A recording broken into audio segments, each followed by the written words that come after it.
Salut tout le monde, j'espère que vous allez bien. On se retrouve dans cette vidéo pour une guidance pour vos flammes jumelles. Je vais faire, je pense, plusieurs mini tirages avec à chaque fois trois cartes. Une qui représentera le passé, qu'est-ce qui s'est passé auparavant, qu'est-ce qui se passe ensuite actuellement, et une dernière carte qui vous permettra de savoir ce qui vient vers vous, ce vers quoi vous allez. Je compléterai ces mini tirages à chaque fois par un complément avec l'oracle au jardin d'amour pour essayer de voir quels sont les messages sur les domaines qui sont présentés dans cet oracle, donc la série chance, désir, obstacle, transformation et abondance. Voilà, c'est parti.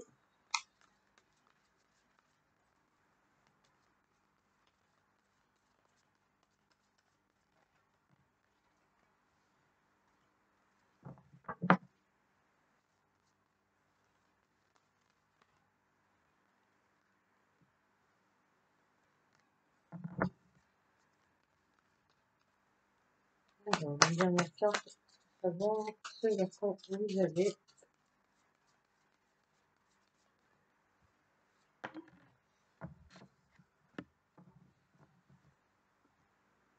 Donc, on va regarder les énergies du passé pour vous. Arcane 7, l'avancement.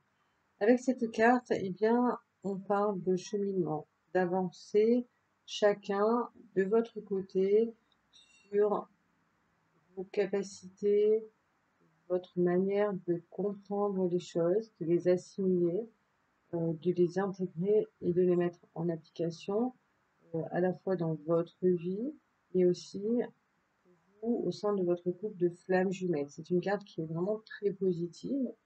Euh, Elle peut aussi avoir été le message que vous avez effectué un voyage pour vous retrouver, pour vous rencontrer. Évidemment, ça ne concerne pas forcément tout le monde, ce voyage-là qui a été réalisé, mais en tout cas, c'est une carte qui reste très positive et qui parle vraiment de vous inviter à continuer à avancer sur votre chemin de vie, chacun de votre côté, dans votre fort intérieur, au niveau de votre vie spirituelle, de votre vie aussi plus terre à terre, plus terrestre. Ce sont les énergies de cette carte. Alors, au niveau des énergies du présent, on a l'arcane majeur 20, mission divine. Cette carte, eh bien, elle indique que les flammes jumelles, elles ont une mission divine qui est celle de servir l'univers de sorte à pouvoir, au fur et à mesure de leur évolution, de leur fusion, d'apporter ce petit plus à l'humanité parce que ça va irradier autour d'elle. Également, c'est une carte qui prend une forme de renouveau, d'inattendu. Il est possible qu'il se soit présenté, ou très prochainement en tout cas, une situation qui n'était pas prévue à l'origine, même par l'univers, mais qui va être mise sur votre route afin de vous pousser plus encore vers cette réalisation de votre mission de vie. De manière à ce que vous preniez euh, chacun, évidemment, encore plus conscience de l'importance, de la valeur extrêmement haute et précieuse qu'est la relation de flammes jumelles. Que, évidemment, la rencontre de flammes jumelles, c'est pas un simple couple lambda, ça va bien au-delà et en théorie, c'est de vous amener à vivre votre couple euh, en tant qui est déjà un couple divin, mais aussi en l'incarnant sur Terre dans votre quotidien. C'est une carte qui est aussi très positive, qui ouvre vraiment tout le champ des possibles et qui indique que votre réalisation, elle n'est pas très loin, elle est vraiment à la portée de main, que vous allez être éclairé si vous avez besoin de d'essayer de faire un peu le point sur certaines situations, si vous manque des éléments, d'éclaircir des choses, vous allez parvenir à trouver tout ce qui est nécessaire pour poursuivre cette mission de flamme divine.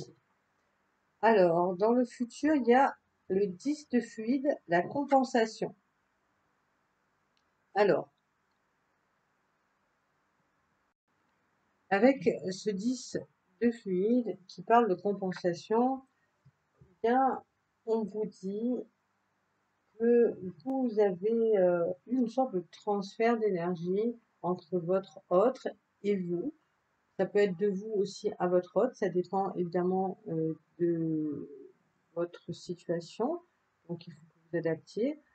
Celui qui est le plus, on dirait, éveillé, mais c'est pas trop un terme que j'apprécie parce que je trouve qu'il est un peu péjoratif, mais il y a souvent, on parle de polarité masculine, féminine, avec la polarité féminine qui est plus sur le spirituel, dans un éveil plus profond, qui a moins de crainte, de peur, qui est vraiment plus apte à aller facilement, intuitivement vers des situations, des évolutions de vie en suivant son cœur, alors que la polarité masculine, elle reste quand même plus terre à terre, plus concrète.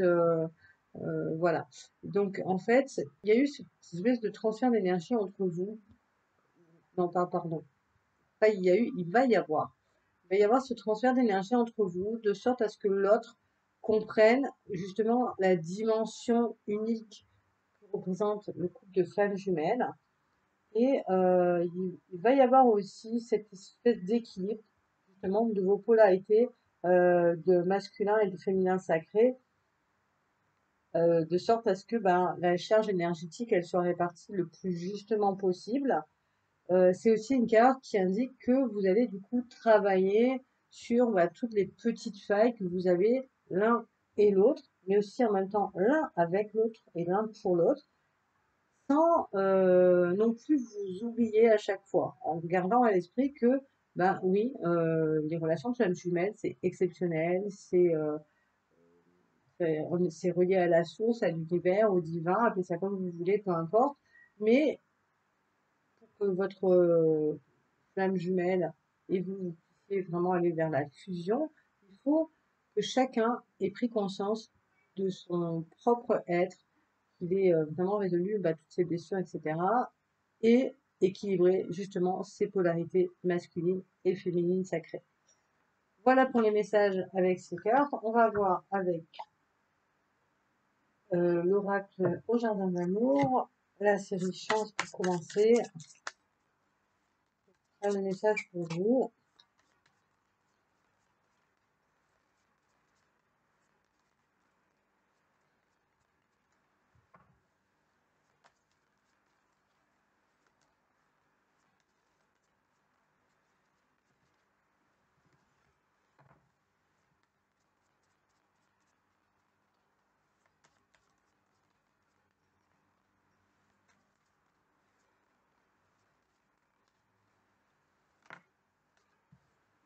Ensuite, avec la série Désir, qui vient vers vous, les messages.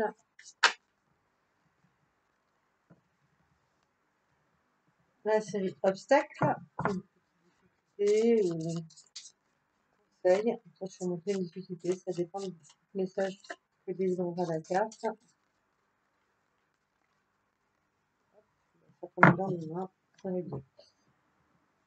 Transformation à présent.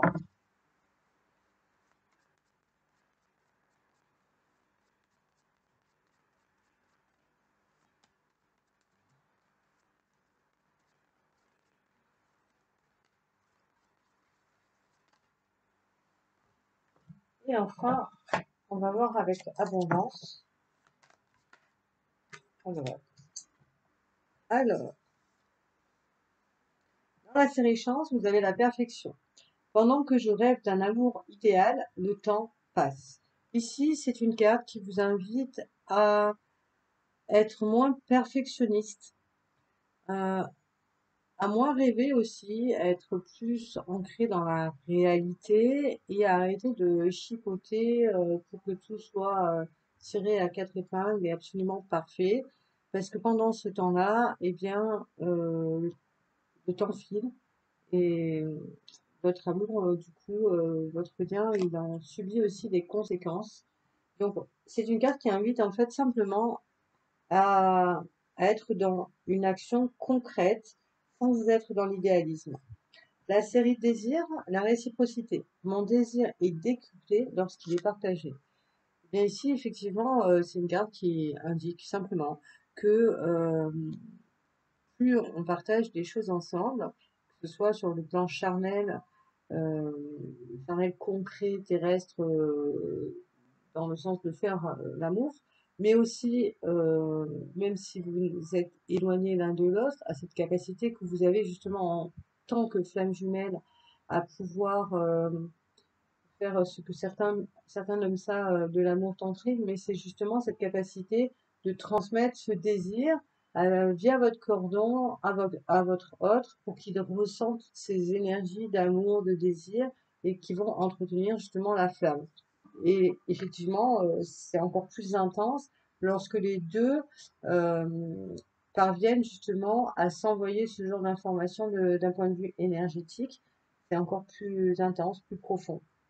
Dans la série Obstacles, les croyances, j'ai des certitudes sur la question et malheureusement, je n'en déroge pas. Et elle sort souvent cette carte parce que vous avez encore des convictions, des certitudes qui sont basées très probablement sur les acquis que vous avez peut-être de votre expérience de vie personnelle, mais aussi qui vous ont été inculqués durant votre enfance, votre adolescence. Et c'est une carte qui vous invite à justement laisser un peu tout ça pour sortir des sentiers battus, pardon, j'arrive pas à parler, et, euh, et vous empêcher d'avancer. Si vous restez bloqué sur vos convictions, vos certitudes, que vous n'arrivez pas à ouvrir votre esprit, vous allez rester figé dans cette situation. C'est un peu dommage parce que ça vous fait perdre un temps précieux avec votre rôle. Donc c'est une carte qui vous invite à sortir de tout ça et à voir les choses sous un autre angle, à être plus ouvert d'esprit. Dans la série Transformation, la joie. Je possède en moi une joie si profonde que je peux être heureux dans un palais, tout comme dans une cabane. Magnifique message ici qui dit que le bonheur, en fait, ne vaut que s'il est partagé et quelles que soient les conditions de vie, tout simplement. Et enfin, série Abondance, le don de soi. Aimer, c'est plus fort que soi. Tous les messages ici sont très très beaux. Ben voilà, simplement, eh bien, ça vous dit que l'amour, eh ben, c'est aimer l'autre pour ce qu'il est et non ce que l'on souhaite, qu'on aimerait qu'il soit, évidemment. Euh, et au-delà de soi, c'est finalement de l'amour inconditionnel. Aimer l'autre plus que soi-même, au-delà de soi. Voilà pour cette première guidance. J'espère que ça vous aura aidé, que ça vous aura parlé. Si vous avez des questions comme d'hab, n'hésitez pas à les poster dans les commentaires. Je ferai au mieux pour y répondre. Et on va passer à une autre guidance.